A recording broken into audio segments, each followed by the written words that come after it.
Hello दोस्तों, क्या हाल है। तारीख 26 अप्रैल, दिन बुधवार, हिंदी तिथि षष्ठी। और आइए बात करते हैं आज के मुख्य समाचार में देश भर की तमाम बड़ी खबरों पर नजर डालते हैं। देखिए, चीन के रक्षा मंत्री ली सांगफू इसी सप्ताह भारत आएंगे और 27 अप्रैल को हमारे देश के रक्षा मंत्री राजनाथ सिंह से मुलाकात भी करेंगे एससीओ समिट में। अच्छा, बड़ी खबर है, अमेरिका और रूस से भारत खरीदेगा एंटी शिप मिसाइल। क्लब और हार्पून से बढ़ेगी भारतीय नौसेना की मारक क्षमता। वह देखिए, मानहानि मामले में राहुल गांधी ने गुजरात हाईकोर्ट का रुख किया। अब सूरत कोर्ट के फैसले को हाईकोर्ट में दी चुनौती। अच्छा, व्हाट्सएप पर अब आपको एक बड़ा गजब का फीचर मिलने जा रहा है। देखिए, आप WhatsApp, Facebook, Instagram, Meta company के सीईओ मार्क जकरबर्ग ने ये बड़ी घोषणा की है कि अब आप अपने व्हाट्सएप को एक साथ 4 मोबाइल पर चला सकेंगे। व्हाट्सएप अकाउंट को, मतलब जैसे अभी डेस्कटॉप पर अपन अलग अलग जगहों पर व्हाट्सएप चला सकते हैं ना, वैसे आप मोबाइल में भी अब 4 मोबाइल में अपना एक ही व्हाट्सएप अकाउंट लॉग इन कर पाएंगे। ये देख सकते हैं, जकरबर्ग की तरफ से ऑफिशियली ट्वीट भी किया गया है इसको लेकर। वहीं महंगाई पर देखिए बड़ा चौंकाने वाला आंकड़ा आ रहा। दाल को लेकर 3 महीने में अरहर की दाल 29 रुपए प्रति किलो तक महंगी हुई। राजधानी दिल्ली में इसका भाव 105 रुपए से बढ़कर 128 रुपए प्रति किलो हो गया। और देखिए, आप ना सिर्फ दिल्ली में बल्कि ज्यादातर शहरों में इसके रेट्स बढ़े हैं। ये ग्राफ में आंकड़ा देख सकते हैं आप। अच्छा, बड़ी खबर देखिए, देश की इकोनॉमिक रफ्तार पर लग सकता है ब्रेक। हमारे देश की वित्त मंत्री फाइनेंस मिनिस्टर निर्मला सीतारमण ने लोगों को, कारोबारियों को अलर्ट रहने के लिए कहा है। भले ही दोस्तों भारत की इकोनॉमी को लेकर दुनिया में सबसे तेजी से बढ़ने का अनुमान लगाया जा रहा है, लेकिन उसके बावजूद हमारे देश की वित्त मंत्री का कहना है कि अल नीनो से सूखे जैसे हालात बन सकते हैं और साथ ही कृषि उपज में कमी आ सकती है, जिसके चलते महंगाई वगैरह बढ़ सकती है। तो हमें संभावित जोखिमों को देखते हुए सतर्क रहना होगा, ये आवश्यक है। बड़ी खबर है, कर्नाटक सरकार का 4% मुस्लिम कोटा खत्म करने का फैसला अब 9 मई तक लागू नहीं होगा। सुप्रीम कोर्ट की तरफ से इस पर रोक लगा दी है। अच्छा, बड़ी खबर देखिए, ऑपरेशन कावेरी के तहत सूडान से 278 भारतीयों का पहला जत्था भारत आने के लिए रवाना हो चुका है। INS सुमेधा के जरिए 278 भारतीयों को भारत लाया जाना। ये एक बड़ा पोर्ट है, जहाज है। इसकी कुछ तस्वीरें भी शेयर की गई है, देख सकते हैं आप, इंडियन नेवी की ओर से। सूडान से भारतीयों को लेकर नेवी शिप सुमेधा निकल चुका है। 278 नागरिकों को सऊदी अरब के जेदाह लाया जा रहा और वहां से फिर इन्हें एयरलिफ्ट किया जाएगा, फिर इंडिया लाया जाएगा। अच्छा, एक श्रद्धांजलि दोस्तों, हमारे देश के सबसे बुजुर्ग नेता प्रकाश सिंह बादल जी का निधन हो चुका है 95 वर्ष की आयु में। ये पंजाब के पूर्व मुख्यमंत्री भी रह चुके हैं। सांस लेने की तकलीफ थी इनको, इसके बाद आईसीयू में भर्ती थे। कल रात को इनका निधन हो गया। वैसे ये पंजाब के 5 बार मुख्यमंत्री रह चुके हैं। 8 दिसंबर 1927 को इनका जन्म हुआ। काफी लंबा जीवन इन्होंने अपने जीवन काल में जिया, अनुभव किया। यहाँ तक कि हमारे देश के प्रधानमंत्री नरेंद्र मोदी भी इनके पैर छूते थे। अब अंदाजा आप इसी बात से लगा सकते हैं कि ये कितने अनुभवी और बुजुर्ग नेता थे। किसानों के समर्थन के लिए इन्होंने अपना पद्म विभूषण सम्मान भी लौटा दिया था। और बादल जी के निधन के चलते केंद्र सरकार ने 26 और 27 अप्रैल को पूरे देश में राजकीय शोक की घोषणा कर दी है। 2 दिन का राजकीय शोक रहेगा। इस दौरान सभी भवनों पर राष्ट्र ध्वज, हमारा तिरंगा, आधा झुका हुआ रहेगा। और इन 2 दिनों में किसी भी सरकारी समारोह का यानी कि फंक्शन का आयोजन भी नहीं होगा। वाकई में प्रकाश सिंह बादल जी को दिल से सैल्यूट और भावपूर्ण श्रद्धांजलि अर्पित करते हैं हम। ईश्वर इनकी आत्मा को शांति प्रदान करें, है ना। और वह देखिए, बड़ी खबर, RBI ने 4 बैंकों पर 44 लाख रुपए का जुर्माना लगाया। क्या इससे बैंक खाताधारकों पर भी असर पड़ेगा? तो ऐसा बिल्कुल भी नहीं है। वो 4 बैंक कौन कौन से हैं जिन पर RBI ने ये जुर्माना लगाया, देख सकते हैं आप। हालांकि इसका असर खाता वालों पर नहीं पड़ता है, ठीक है ना। और बड़ी खबर देखिए, शिकागो और सिंगापुर के जैसे ही बनेगा new Noida. World class facility और सभी के लिए घर भी तैयार किए जाएंगे। जल्द ही नोएडा NCR को नए नोएडा की सौगात मिलने वाली है और इसको एडवांस फॉरेन सिटीज की तरह डेवलप किया जाना। ये कुछ तस्वीरें देख सकते हैं आप। अच्छा, बड़ी खबर है, CBI की चार्जशीट में पहली बार दिल्ली के मंत्री मनीष सिसोदिया का नाम भी आ चुका है। शराब नीति केस में 3 और लोगों को भी आरोपी बनाया गया और अब इस मामले पर 12 मई को सुनवाई होगी। वह देखिए, PM मोदी की मन की बात का 100वां एपिसोड आने वाले रविवार को 30 अप्रैल के दिन टेलीकास्ट किया जाएगा। और ये 100वां एपिसोड होने की वजह से इस मौके पर कई खास इवेंट भी होंगे। जैसे इस दिन सरकार 100 रुपए का सिक्का और डाक टिकट भी जारी करेगी। कॉफी टेबल बुक जारी किए जाएंगे। रविवार को लाइव टेलीकास्ट होगा। ये देश में कई जगहों पर बड़े स्क्रीन पर भी दिखाया जाएगा। बड़ी खबर देखिए, राजस्थान सरकार ने किसानों के लिए मुफ्त की 2000 यूनिट बिजली। मुख्यमंत्री अशोक गहलोत बोले कि अब किसानों का बिल 0 आएगा। दरअसल कल ही राजस्थान की अशोक गहलोत सरकार ने महंगाई राहत शिविर कार्यक्रम की शुभारंभ किए और इस दौरान उन्होंने ये कुछ बड़े वादे किए हैं, बड़ी घोषणाएं वापस जनता से कही। उन्होंने ये भी कहा कि हमारे 500 रुपए में गैस सिलेंडर देने से हर राज्य तंग है। गहलोत बोले कि पेंशन मिलने से अब बुजुर्गों को बहुओं के आगे हाथ नहीं फैलाना पड़ेगा, क्योंकि पेंशन वगैरह की रकम को भी बढ़ाकर राजस्थान सरकार ने 1000 रुपए कर दिया। और देखिए, 23 जून से शुरू होंगे शहरी और ग्रामीण ओलंपिक। 68 दिन तक राजस्थान के पूरे राज्य में 7 खेलों के आयोजन होंगे। 130 करोड़ रुपए खर्च किए जाएंगे इस पर। 23 जून से ही राजीव गांधी शहरी एवं ग्रामीण ओलंपिक खेल की शुरुआत होगी राजस्थान में, है ना। और इसका उद्घाटन खुद खेल राज्य मंत्री अशोक चांदना करेंगे। वही देखिए, बड़ी खबर, जम्मू कश्मीर से धारा 370 हटने के बाद अब जम्मू कश्मीर में डेवलपमेंट शुरू हो रहा है धीरे धीरे। देखिए, जम्मू के लेफ्टिनेंट गवर्नर मनोज सिन्हा ने कहा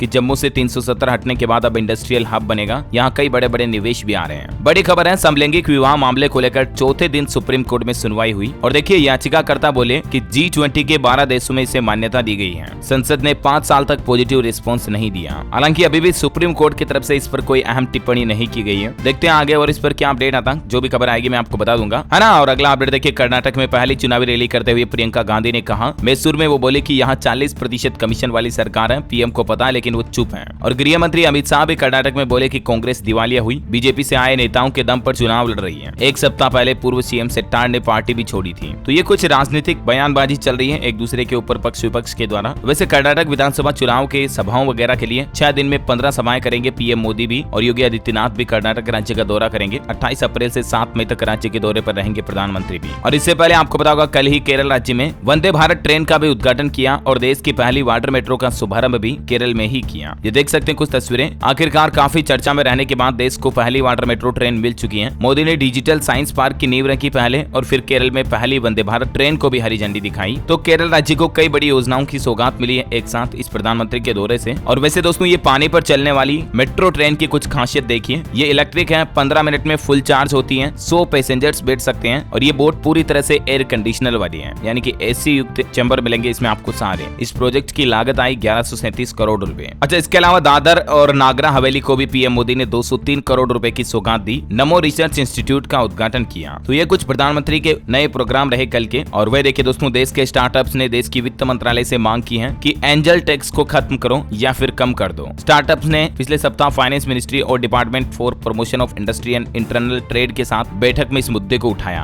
देखते हैं वित्त मंत्री की तरफ से इस पर क्या अपडेट आता, मैं आपको बता दूंगा। और देखिए बड़ी खबर, मीडिया कर्मियों की मांगों को लेकर अब राष्ट्रव्यापी आंदोलन होगा। दरअसल देश के मीडिया कर्मियों के अधिकार और हितों की रक्षा के लिए संघर्ष करने वाले 7 सशक्त संगठनों ने confederation of news papers and news agencies employees organisation के झंडे तले वर्किंग जर्नलिस्ट एक्ट और वेज बोर्ड को लागू करने, इंफॉर्मेशन टेक्नोलॉजी एक्ट में बदलाव और जर्नलिस्ट प्रोटेक्शन एक्ट बनाने की मांग को लेकर राष्ट्रव्यापी आंदोलन करने का फैसला किया है। ये देख सकते हैं कुछ तस्वीरें आप, जिसमें हिमाचल प्रदेश के मुख्यमंत्री सुक्खू, पंजाब सीएम वगैरह शामिल हैं। अच्छा, वैसे देश का पहला गांव बन चुका है उत्तराखंड का माणा गांव। ये देख सकते हैं, इसको लेकर श्राइन बोर्ड भी लगा दिया गया कि भारत का प्रथम गांव माणा। उत्तराखंड के मुख्यमंत्री की तरफ से ये साइन बोर्ड शेयर किया गया। ये उत्तराखंड के चमोली जिले में भारत चीन सीमा पर बसा सीमांत गांव माणा अब सबसे आखिरी गांव नहीं देश का, बल्कि देश का पहला गांव कहलाया जाएगा, है ना। और आपको पता होगा कल ही उत्तर प्रदेश बोर्ड का रिजल्ट जारी हो चुका है। देखिए क्या रहा रिजल्ट। हाई स्कूल में 89.78% और 12th में 75.52% रिजल्ट रहा, यानी कि इतने स्टूडेंट्स पास हुए हैं। यूपी बोर्ड में 12वीं के टॉपर्स कहां के रहे और कौन कौन से कैंडिडेट्स रहे, रैंकिंग लिस्ट भी देख सकते हैं आप, टॉप 3 कैंडिडेट्स के नंबर्स वगैरह की। 12वीं में महोबा के शुभ छाबड़ा और 10वीं में सीतापुर की प्रियांशी सोनी ने किया टॉप। लड़कियों का दबदबा इस बार भी यूपी रिजल्ट में अच्छा देखने को मिला। इनके मार्क्स भी देखिए आप, 10वीं में 89% और 12वीं में 75% छात्र तो पास हुए हैं। और हाई स्कूल में सीतापुर की प्रियांशी और इंटर में महोबा के शुभ ने टॉप किया, जिन्होंने एक ने 500 से 489 अंक प्राप्त किए 97% और एक ने 600 से 590 अंक प्राप्त किए 98%। मेनी कांग्रेट्स इन दोनों को और इनके भविष्य के लिए बेस्ट ऑफ लक। और वैसे देखिए कुछ और 12वीं के टॉपर से बातचीत हुई। मेरिट में पहले रैंक पाने वाले शुभ बोले कि 7 घंटे मैंने पढ़ाई की, अब इनका IAS बनने का सपना है। और सेकंड रैंक होल्डर अनामिका बोली कि वो आर्मी ज्वाइन करेगी। और दोस्तों यूपी बोर्ड रिजल्ट के साथ ही कुछ अनोखी दास्तान भी ऐसे देखने को मिली जो वाकई में प्रेरणादायक है सभी स्टूडेंट्स के लिए। देखिए पीलीभीत के सौरभ है ये, इनके पिता किसान है, माँ इनकी शिक्षा मित्र है। अब बेटे ने कमाल कर दिखाया, IIT करके IAS बनने का इनका सपना है। तो वहीं देखिए यूपी बोर्ड की सेकंड टॉपर के पास अपना मोबाइल फोन भी नहीं है, कम सुविधाओं में भी कामयाबी की अनोखी मिसाल रची है, क्योंकि आजकल तो मोबाइल देखने से फुर्सत नहीं है किसी को। वैसे यूपी में जो छात्र फेल हुए ना, उनके पास भी एक और मौका है। आप स्क्रूटनी के लिए अप्लाई कर सकते हैं, 500 रुपए इसकी फीस होती है, जिसमें आपके नंबर्स मार्क्स से एक बार फिर से रीचेक हो जाते हैं और आप अपने एग्जाम में परीक्षाओं में नंबर बढ़ा सकें, ठीक है ना। तो स्क्रूटनी के लिए आप रिजल्ट घोषित होने के 21 दिन के अंदर अंदर अप्लाई कर सकते हैं। स्क्रूटनी एग्जाम में बैठने वाले छात्र कुछ बातों का जरूर ध्यान रखें, जिनकी थोड़ी सी जानकारी आप स्क्रीन पर देख सकते हैं। चलिए अगली बड़ी खबर आ रही है। मध्य प्रदेश में फसलों के नुकसान पर अब आपको ज्यादा मुआवजा मिलेगा। मध्य प्रदेश के मुख्यमंत्री शिवराज सिंह चौहान की कैबिनेट की बैठक में कुछ बड़े फैसले लिए गए। देखिए एक तो घोषणा की है कि इंदौर में देवी अहिल्याबाई स्मारक के लिए जमीन दी जाएगी। और देखिए दूसरा सबसे महत्वपूर्ण फैसला ये रहा, फसल क्षतिपूर्ति की राशि को बढ़ा दिया है। इसके अलावा बिजली लाइनमैन को 1000 रुपए जोखिम भत्ता भी मिलेगा। तो ये किसान भाई लोगों के लिए भी अच्छी बात है वाकई में। वहीं रेलवे से खबर आ रही कि रेल यात्रा के कुछ नियमों में बदलाव किया है। ट्रेन में बैठने से पहले आप भी नए नियम जरूर चेक कर लें। अब यहाँ पर मैं आपको एक एक नियम तो नहीं बोल सकता हूँ, क्योंकि काफी नियम पुराने रिवाइज्ड ही हैं, तो आप थोड़ा सा वीडियो को पॉज करके देख सकते हैं। इंडियन रेलवे की तरफ से आम लोगों के लिए इन नियमों के बारे में एक बार फिर से आगाह किया गया है। वैसे दोस्तों आने वाली 1 तारीख से 2-4 दिन बाद 1 मई से हमारे देश में कई सारे नए नियम और भी लागू होने जा रहे हैं। 10 ऐसे इंपोर्टेंट इंपोर्टेंट बड़े बदलाव हैं जो आम आदमी को जरूर जानने चाहिए। इसको लेकर मैंने डीएलएस न्यूज के ऊपर कल शाम को वीडियो डाल दिया सेपरेटली। अगर आपने इस वीडियो को नहीं देखा तो मैं पर्सनली रिकमेंड करना चाहूंगा आपको इस वीडियो को जरूर देखिएगा। आप चाहे डीएलएस न्यूज के दूसरे वीडियो को मिस कर सकते हैं, लेकिन इसको कभी मत करना, क्योंकि इस एक ही वीडियो में 8-9 मिनट में आपको इतनी महत्वपूर्ण जानकारियां मिलने वाली हैं। सारे नए नियम एक साथ पता चल जाएंगे कि 1 तारीख से क्या क्या बदलाव होगा। बैंक खाता वालों के लिए एटीएम ट्रांजैक्शन से जुड़ा, गाड़ी वाहन स्टॉक मार्केट समेत कई इंपोर्टेंट चेंजेस हैं, न्यू रूल्स एंड रेगुलेशंस हैं, तो जरूर देखिएगा ना। अच्छा, अभी तो कुछ और महत्वपूर्ण खबरें देखेंगे, लेकिन फिलहाल आज के मौसम समाचार पर नजर डाल लेते हैं। देखिए, मौसम विभाग ने अरुणाचल प्रदेश और पड़ोसी राज्यों के लिए अलर्ट जारी किया, बारिश और ओलावृष्टि की आशंका जताई। बिहार में पटना समेत 14 जिलों में आंधी पानी का अलर्ट है। और देखिए, उत्तर प्रदेश के भी 45 शहरों में आज आंधी बारिश का अलर्ट है। कानपुर सबसे ठंडा रहा। 28 अप्रैल के बाद यूपी में फिर से गर्मी बढ़ेगी। गुजरात में बेमौसम बारिश हुई। आगामी 3 दिनों तक सौराष्ट्र और दक्षिण गुजरात में तेज बारिश की संभावना। राजस्थान के 20 जिलों में भारी बारिश का अलर्ट है। 50 किलोमीटर की रफ्तार से आंधी चलेगी। 7 दिन बादल छाए रहेंगे। मध्य प्रदेश में भी देखिए आप, जबलपुर वगैरह में ओले गिरे, तेज बारिश हुई। और अभी भी 2 दिन बाद फिर नया सिस्टम एक्टिवेट होगा, तो एमपी में भी सप्ताह भर तक मौसम खराब ही रहेगा। वहीं झारखंड को भी तपती गर्मी से 28 अप्रैल तक राहत मिलेगी। मौसम विभाग ने 25 से 28 अप्रैल तक कई इलाकों में बारिश का अलर्ट जारी किया। स्काईमेट वेदर की रिपोर्ट के मुताबिक अगले 24 घंटों के दौरान देखिए आप, तमिलनाडु, केरल, दक्षिण कर्नाटक, तेलंगाना, विदर्भ, आंध्र प्रदेश, उड़ीसा के कुछ हिस्सों में हल्की मध्यम बारिश हो सकती है। और इसके अलावा असम, अरुणाचल प्रदेश, मेघालय, नागालैंड, सिक्किम,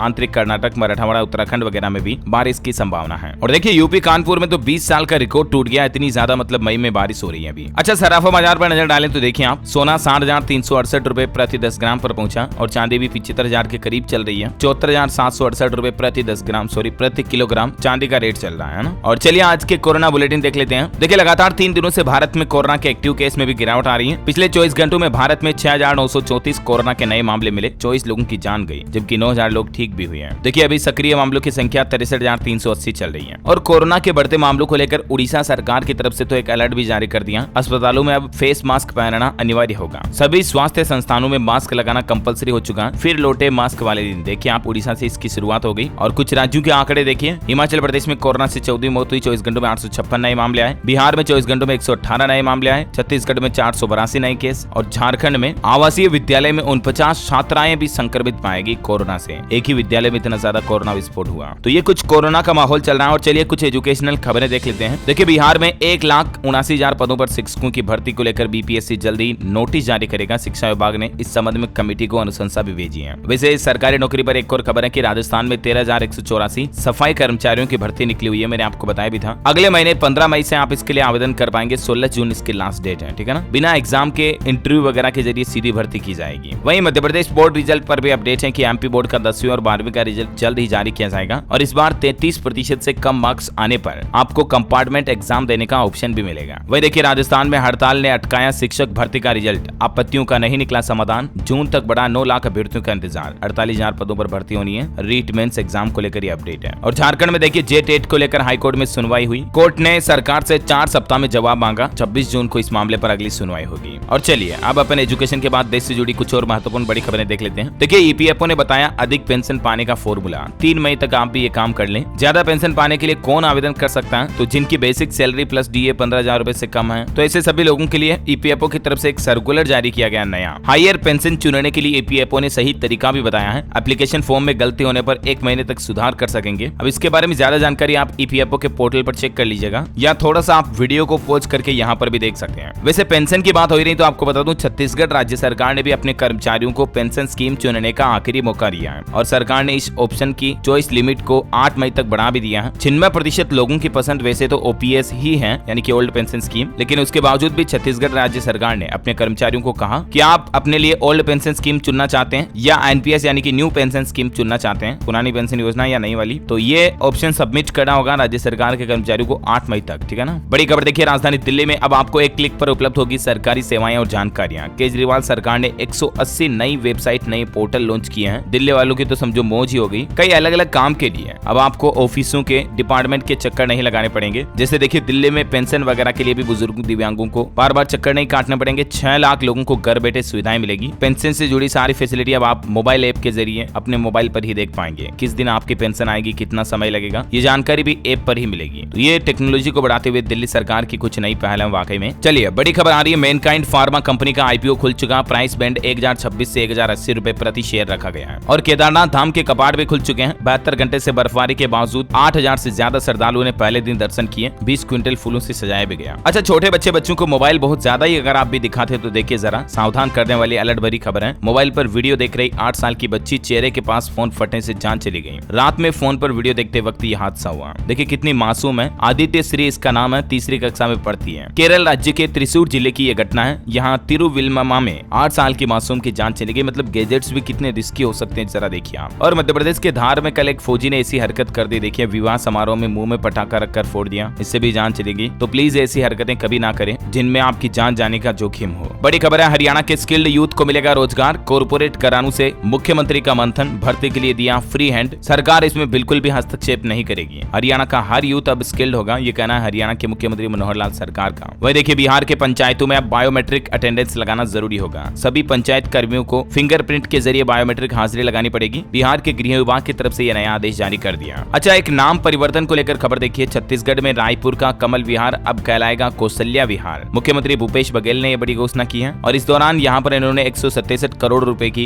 योजनाओं की शुरुआत भी दी। वैसे नाम बदलने की बात हो ही रही तो आपको बता दूं, मध्य प्रदेश में भी भोपाल में एक जगह का नाम बदला गया। बरखेड़ा पठानी इलाके का नाम अब शास्त्री नगर कर दिया है। ये मुगल कालीन नाम था तो इसको शिवराज सिंह सरकार ने चेंज कर दिया है ना। अच्छा, वही देखिए बड़ी खबर दोस्तों, श्रमिकों के रजिस्ट्रेशन की रैंकिंग लिस्ट में हरियाणा राज्य हमारे देश में पहले स्थान पर है। यहाँ फैक्ट्रियों में 21,40,000 लेबर काम कर रही है। श्रम कल्याण बोर्ड इनके लिए 25 योजनाएं भी चला रहा है। वहीं पंजाब सरकार ने केंद्र सरकार को भेजी अमृतपाल की रिपोर्ट। फॉरेन फंडिंग और पाकिस्तानी कनेक्शन का भी दावा किया जा रहा। कनाडा नंबर से इंटरनेट कॉलिंग भी होती थी। अभी सलाखों के पीछे है अमृतपाल। वह देखिए, मलेरिया के खिलाफ लड़ने के लिए पड़ोसी देशों के साथ भारत ने एक नया एक्शन प्लान बनाया है और साल 2025 तक मच्छर जनित बीमारी मलेरिया को जड़ से उखाड़ फेंकने की तैयारी है। अच्छा, ड्राइविंग लाइसेंस बनवाने वालों के लिए अच्छी खबर आई है। अब जल्द ही आप इन 30 डॉक्यूमेंट्स में से किसी भी एक डॉक्यूमेंट के जरिए आप ड्राइविंग लाइसेंस के लिए अप्लाई कर पाएंगे। आरटीओ डिपार्टमेंट की तरफ से इस तरह के डॉक्यूमेंट की लिस्ट भी जारी की गई है। जैसे आधार कार्ड, वोटर आईडी कार्ड के जरिए तो आप डीएल बना ही सकते हैं। इसके अलावा भी इंश्योरेंस पॉलिसी, इंडिया के पासपोर्ट, पैन कार्ड के जरिए, मैरिज सर्टिफिकेट वगैरह के जरिए भी अब आप ड्राइविंग लाइसेंस के लिए ऑनलाइन अप्लाई कर पाएंगे। इस संबंध में देख सकते हैं आप, आरटीओ की तरफ से नोटिस भी जारी किया गया और 10 मई तक इस फैसले पर विचार भी मांगे हैं। ऑब्जर्वेशन और सजेशन आप भी सबमिट कर सके, है ना, इस मेल के जरिए। अच्छा, वही देखिए, सेबी का नया नियम, अब क्लाइंट के पैसों को बैंकों में गिरवी नहीं रख पाएंगे स्टॉक ब्रोकर्स। इसको लेकर सेबी 1 मई 2023 से ये नया नियम लागू करेगी। बड़ी खबर है, दिल्ली में अब नहीं होगी निर्भया जैसी घटनाएं। आर्टिफिशियल इंटेलिजेंस की एडवांस तकनीक की मदद से आप पर 24 घंटे नजर रखी जाएगी। महिलाओं की सुरक्षा व्यवस्था को मजबूत करने के लिए गृह मंत्रालय ने दिल्ली पुलिस को राजधानी में ये आदेश जारी किए हैं। वह देखिए, जम्मू एंड कश्मीर अब 5 जोन में होगा शिक्षकों का तबादला, स्थानांतरण नीति जारी हुई। अच्छा, मुख्यमंत्री योगी आदित्यनाथ बोले उन्नाव में कि अब अपराधियों में हिम्मत नहीं कि वह सड़क पर तन कर चल सके, सबका सफाया होता जाना। वैसे अभी हाल ही में सूर्य ग्रहण लगा और इसके बाद दोस्तों अगले महीने मई में 5 मई को चंद्रग्रहण भी लगने जा रहा है। इसका सूतकाल समय वगैरह क्या होगा, इसकी जानकारी भी डीएलएस न्यूज के ऊपर मैंने एक वीडियो डाला, अलग से आप जाकर के देख सकते हैं इसका राशियों पर प्रभाव वगैरह क्या रहेगा ना। वही देखिए, बड़ी खबर, इस राज्य में बंद की जाएगी शराब की 500 दुकानें। सरकार ने सर्वे करना भी शुरू कर दिया। दरअसल तमिलनाडु सरकार की तरफ से राज्य में 500 शराब दुकानों को बंद करने का फैसला किया। अच्छा, बिहार सरकार की एक नई योजना देखिए, नई पोस्ट मैट्रिक छात्रवृत्ति योजना, और इस सत्र से ये योजना शुरू होने जा रही है जिसमें पिछड़े वर्ग के विद्यार्थियों को 1 से 4 लाख रुपए दिए जाएंगे। बिहार के किन किन संस्थानों में इस योजना का फायदा मिलेगा, जिसकी जानकारी भी आप देख सकते हैं स्क्रीन पर। इस योजना के लिए पात्रता की शर्तें हैं, बिहार निवासी होना चाहिए, ओबीसी का होना चाहिए, माता पिता की वार्षिक आय 3 लाख से ज्यादा नहीं हो। और भी ज्यादा जानकारी इसके बारे में आप स्कॉलरशिप पोर्टल पर चेक कर लीजिएगा बिहार में। और एक बड़ी घोषणा की है बिहार के मुख्यमंत्री नीतीश कुमार। सरकार ने मुआवजे को लेकर हिट एंड रन केस के मामलों में अब मृतकों के परिजनों को 2-2 लाख रुपए और घायलों को 50-50 हजार रुपए का मुआवजे भुगतान किया जाएगा, है ना। और वह देखिए, 5 साल की बच्ची बन गई 95 साल की अम्मा। AI यानी कि आर्टिफिशियल इंटेलिजेंस की कलाकारी देख आनंद महिंद्रा बोले कि मैं इससे डरता नहीं हूँ। वाकई में आर्टिफिशियल इंटेलिजेंस से किस तरह से मतलब तस्वीरों में बदलाव किया, 5 साल की बच्ची को अनोखा बना दिया। देख सकते हैं जब वो 95 ईयर्स की होगी तो कैसी दिखेगी। बड़ी खबर है, महाराष्ट्र में अजीत पवार बीजेपी से संपर्क में है। ये खबर फैलने के बाद शरद पवार आज शिंदे गुट के मंत्री से भी मिलेंगे। वहीं खेल समाचार पर खबर देखिए, गुजरात की मुंबई पर पहली जीत हुई, 55 रन से हराया। नूर अहमद और राशिद खान ने मिलकर 5 विकेट लिए, गिल ने अर्धशतक भी जमाया। रेल यात्रियों के लिए एक और जरूरी खबर है कि उत्तर बिहार से दिल्ली के लिए 2 स्पेशल ट्रेनों की शुरुआत होगी। यात्रियों को इससे सुविधा मिलेगी। और टेक्नोलॉजी से अपडेट देखिए, आज लॉन्च होगी वीवो की X90 सीरीज भारत में, जिसमें आपको 50 मेगापिक्सल का ट्रिपल कैमरा सेटअप भी मिलेगा। और हाँ दोस्तों, आप मुझे कमेंट करके बताइए कि कैमरे के मामले में दोस्तों आपको सबसे अच्छा फोन किस कंपनी का लगता है। आज बस यूं ही जनरल नॉलेज का सर्वे करते हैं, कोई क्विज या क्वेश्चन नहीं है, सर्वे आज है। कमेंट करके बताइए कि आपको कैमरे के मामले में सबसे अच्छा फोन कौन सा लगता है, किस कंपनी का। और साथ ही इस वीडियो को लाइक और शेयर करना, DLS न्यूज चैनल को सब्सक्राइब करके बेल आइकन जरूर दबा देना ताकि आप ऐसी ही काम की महत्वपूर्ण खबरें हमेशा देख पाएंगे। मिलेंगे अगले नेक्स्ट अपडेट में दोस्तों, तब तक के लिए जय हिंद, जय भारत।